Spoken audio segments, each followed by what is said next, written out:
جس عالم کو رائے خدا میں تکلیف ہوئی ہے وہ سمجھ لے کہ میں حضور کی نگاہ میں ہوں. میں سچی بات آپ کو بتا رہا ہوں.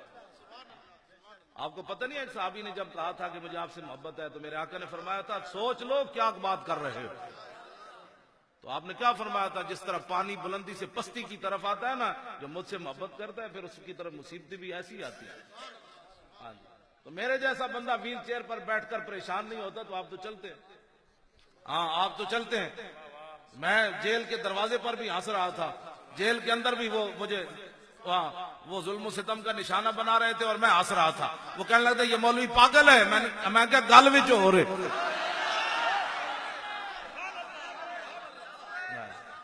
مجھے ہتکڑیوں سے باندھ رہے تھے. اندر تو باندھنے کا تک ہی نہیں نہ بنتا جیل میں. مجھے ہتکڑیاں لگا رہے تھے اور میں ہنس رہا تھا ایسے دیکھ کر. میں نے کہا کمال کی بات ہے. میں نے اپنے ہاتھوں کو کہا لطف آیا. بولے تو نہیں لیکن کہہ رہے آج ہی تو لطف آیا، آج ہی تو مزہ آیا جو حضور کی خاطر تو نے ہتکڑیاں لگوائی. ساری زندگی ان کے نام پر روٹیاں کھاتا رہا اور ان کے نام پر بریانی اور پیسے بٹورتا رہا. آج ہی تو لطف آیا ہمیں جب ہم باندھے گئے. جرم تو اور کوئی نہیں تھا. رقیبوں نے رپٹ لکھوائی ہے جا کے تھانے میں کہ مولوی خادم ناموس رسالت کا نام لیتا ہے اس زمانے میں.